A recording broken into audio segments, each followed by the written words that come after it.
মনে হয় যে জুলাই গণ অভ্যুত্থান ঘটিয়ে বাংলাদেশের সাধারণ ছাত্র সমাজ তারা বড় কোনো ধরনের একটা অপরাধ করে ফেলেছে।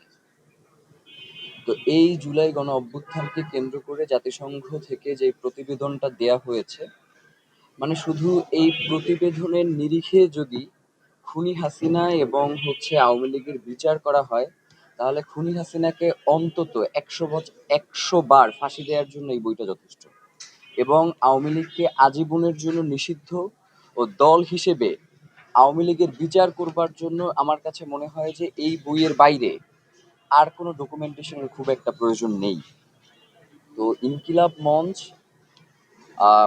শহীদ ওসমান হাদি জীবিত থাকা অবস্থাতেই বাংলাদেশে যখন সবাই বিভিন্ন ধরনের নিজস্ব ক্রেডিট বা জুলাই গণ অভ্যুত্থানে মানুষের যেই আত্মত্যাগ সেটা ভুলে গিয়ে পারস্পরিক বিবাদে জড়িয়েছে, তখন ইনকিলাব মঞ্চের মনে হয়েছে যে অন্তত জুলাইকে কেন্দ্র করে জুলাইয়ের যে সকল দলিলগুলো রয়েছে সেগুলোকে মানুষের কাছে সহজলভ্যভাবে এবং এটাকে একটু সার্বজনীন করা দরকার। সেই জায়গা থেকেই আমাদের এই বইটা দুইটা প্যাটার্ন একই সাথে ইংলিশ এবং বাংলার সংমিশ্রণ করে আর কি এই বইটাকে তৈরি করা হয়েছে।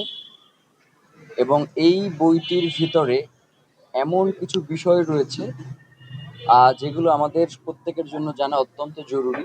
যেমন আপনার এই বইটাতে লেখা রয়েছে যে হাসিনার এই সময়ে শুধুমাত্র 15ই জুলাই থেকে 5ই আগস্ট পর্যন্ত 1400-এর অধিক মানুষ শহীদ হয়েছে, এবং এই শহীদদের ভিতরে 2/3 যাদেরকে হত্যা করবার ক্ষেত্রে মারণাস্ত্র ব্যবহার করা হয়েছে।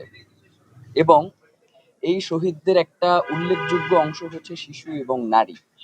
তার মানে আন্তর্জাতিক ক্ষেত্রেও যখন যুদ্ধ হয় তখনও শিশু ও নারীদের ক্ষেত্রে বেশ কিছু শিথিলতা রাখা হয় তাদের নিরাপত্তা এবং তাদের ব্যাপারে যে কোনো ধরনের পদক্ষেপ গ্রহণ করবার ক্ষেত্রে। কিন্তু এই খুনি হাসিনা সে নারী এবং শিশুদের ক্ষেত্রেও এই ধরনের কোনো কিছু সে মান্য করে নাই, এমনকি নিজ দেশের নাগরিককে সে নির্বিচারে হত্যা করেছে।